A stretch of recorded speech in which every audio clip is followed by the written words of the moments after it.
იმისთვის რომ გავიგოთ რაც ნიშნავს ეს ინდექსი, რაც ცდილობს ეს ინდექსი. ეს არის საზომი ადამიანის განვითარების დონისა ქვეყნებში. ის ხორციელდება დაახლოებით იზომება დაახლოებით 1990 წლიდან. ის აფასებს წვდომას ცოდნის მიმართ, სიცოცხლის ხანგრძლივობას, ეკონომიკურ განვითარებას და წვდომას სხვადასხვა მომსახურებებზე. საქართველოს მაჩვენებელი ძალიან კარგი იყო გასული 25 წლის მანძილზე.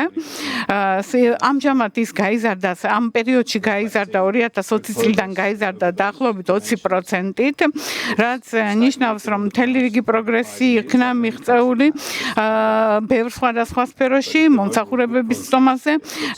საკმაოდ კარგი პროგრესია, თუმცა ბოლო 5 წლის განმავლობაში ადგილი აქვს გარკვეულ სტაგნაციას, რაც ვრცელდება, არის მთელი მსოფლიოს ტენდენცია რეალურად. მთელ მსოფლიოში დაკვირვებადი ტენდენცია.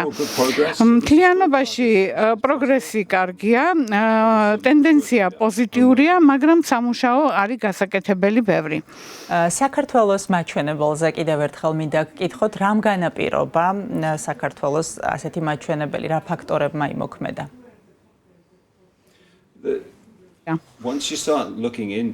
როდესაც ჩვენ ვუყურებთ ამ ინდექსს ქულას ფაქტიურად, რომელიც როგორც თქვენ თქვით ათავსებს საქართველოს აი ამ ადამიანის განვითარების მაღალი დონის ქვეყნებს შორის და როდესაც ვუყურებ სხვადასხვა პარამეტრებს, ფაქტორებს, რომლებიც ამაზე მოქმედებენ, მათ შორის არის ზოგადი უთანასწორობა, გენდერული უთანასწორობა და გარემოზე ზემოქმედება. CO2-ის გამონაბოლქვები. აი ამას როდესაც გავითვალისწინებთ ამ ფაქტორებს, ქულა მცირდება დაახლოებით 10%-ით. რაც ნიშნავს, რომ გარკვეული პროგრესი უნდა იყოს მიღწეული ქალთა ძალაუფლების გაზრდაში, შრომის ბაზარზე განსაკუთრებით, მათი წარმომადგენლობა უნდა გაიზარდოს, CO2-ის ემისიები უნდა შემცირდეს. ძალიან ბევრი სამუშაო არის გასაკეთებელი უთანასწორობის მხრივ, იმის მიხედვით, იმის მხრივ თუ როგორ არის განაწილებული სიმდიდრე საქართველოში. არის მთელი რიგი წინსვლა, მაგრამ არის საჭირო უფრო კონცენტრირებული მუშაობა საჭირო, რომ ეს უთანასწორობა შედარებით შეძლებულ და ნაკლებად შეძლებულ ჯგუფებს შორის შემცირდეს და უთანასწორობა გენდერულ ჯგუფებს შორის შემცირდეს. როგორც კი აი ამ ფაქტორებს ვუყურებთ, ქულა მცირდება იმის მიხედვით თუ როგორ ნაწილდება ბენეფიტები, სარგებელი ამ წინსვლისა. ამიტომ მთელი რიგი გადაწყვეტილებები უნდა იყოს მიღებული იმაში თუ როგორ გამოიყენებს ქვეყანა თავის რესურსებს.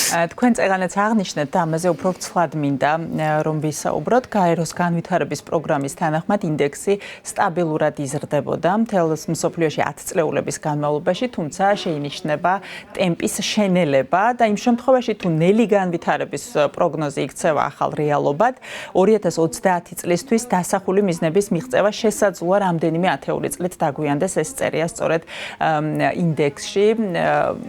რამდენად საშიში და სახიფათოა ასეთი ვარაუდი და რა გავლენა შეიძლება იქონიოს ამ ყველაფერმა საქართველოზე?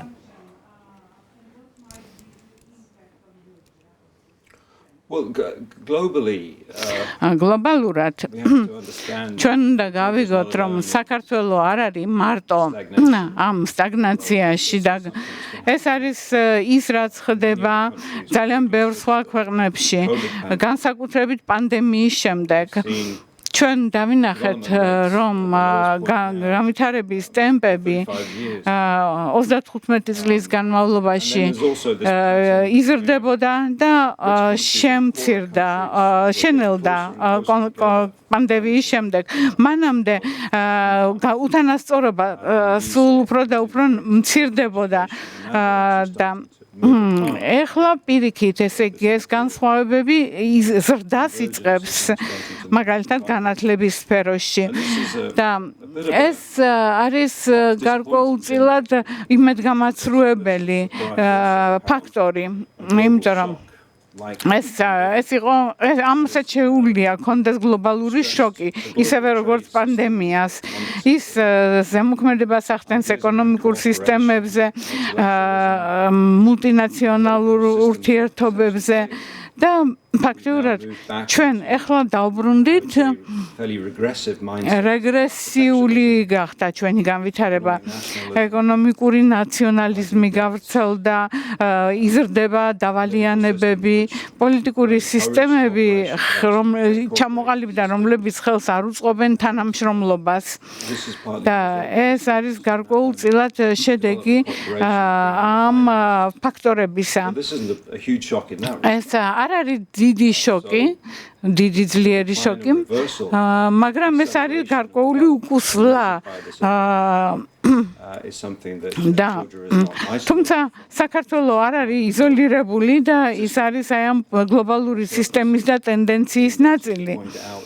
ხოლო ინდექსის ამოცანა არის გავარკვიოთ რომელ ქვეყანას შეუძლია დაძლიოს ეს ტენდენცია და რომელზე იმოქმედებს ის განსაკუთრებით ცუდად. ეს არის გლობალური პრობლემა, რომელიც შემაშფოთებელია ძალიან ბევრი თვალსაზრისით. აუცილებლად მინდა ასევე გკითხოთ ადამიანის განვითარების ანგარიშის შესახებ, სადაც საუბარია იმაზე, თუ რა გავლენა შეიძლება იქონიოს ხელოვნურმა ინტელექტმა ადამიანის განვითარებაზე.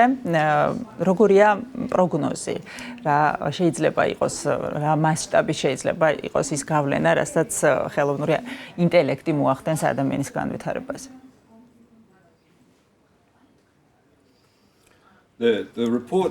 ანგარიში ნათქვამია არის ერთი თავი სპეციალური თემა მიძღვნილი რომელიც ეძღვნება ხელოვნურ ინტელექტს ეს არის საკმაოდ საინტერესო ნაწილი როგორც წესი ადამიანები ძალიან ოპტიმისტურად უყურებენ ამას სხვადასხვა ქვეყნებში თითქმის 2/3 მოსახლეობისა მოელის რომ ის ხელს შეუწყობს განათლებას, ჯანდაცვას და სასარგებლო იქნება მათთვის. შექმნის სამუშაო ადგილებს და იდეა რომ ეს შეცვლის ადამიანს, რომ კომპიუტერი შეცვლის ადამიანს, არ არის ადამიანების მოლოდინი, ასეთი არ არის. ისინი არ ფიქრობენ, რომ კომპიუტერები ფაქტიურად ჩაანაცვლებენ ადამიანებს. ადამიანები ამბობენ, რომ აუცილებელია მოდერნიზაცია, განსაკუთრებით განათლების და ჯანდაცვის დარგებში. ახალგაზრდა ადამიანები, ახალგაზრდა სპეციალისტები მაქსიმალურად იყენებენ ხელოვნურ ინტელექტს თავის ყოველდღიურ მუშაობაში და ცდილობენ ისწავლონ მეტ და მეტი. განსაკუთრებით დიდ მნიშვნელობას ანიჭებენ მოდერნიზაციას და რაც ძალიან მნიშვნელოვანია. სხვადასხვა დარგებში ჩვენ ვნახეთ მთელი რიგი სარგებელი, რომელიც ამან მოუტანა ვაჭრობაში, ტრანსპორტში, სოფლის მეურნეობაში, უსაფრთხოებაში, ჯანდაცვის სფეროში.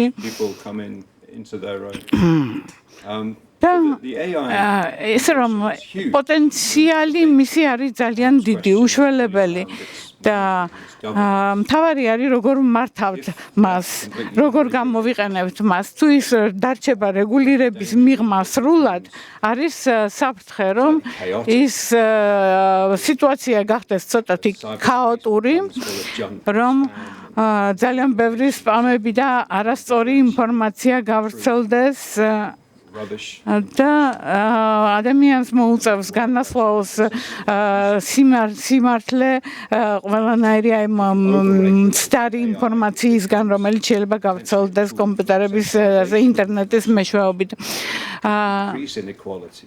ხოლო ცენტრალიზაციამ შეიძლება აგრეთვე გაზარდოს უთანასწორობა.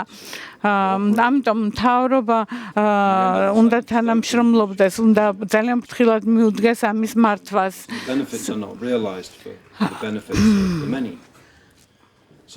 ისე რომ როდესაც ჩვენ გვაქვს ეს ვიწრო კორიდორი რეგულირებისთვის ჩვენ უნდა მოვძებნოთ ბალანსი რომ ერთის მხრივ განვითარდეს ეს გამოყენება მოხდეს უფრო ინტენსიური და მეორეს მხრივ რეგულირება მცირე ბიზნესებისთვის მაგალითად აგრეთვე ადამიანის უფლებებზე ზემოქმედება იყოს სათანადოდ განხორციელებული რომ მცირე კომპანიებმა აგრეთვე შეძლონ მისი გამოყენება სათანადოდ და ჩვენ ვხედავთ რომ ბიზნესი და ადამიანის უფლებები ძალიან მნიშვნელოვანია ამ რეგულაციის პროცესში.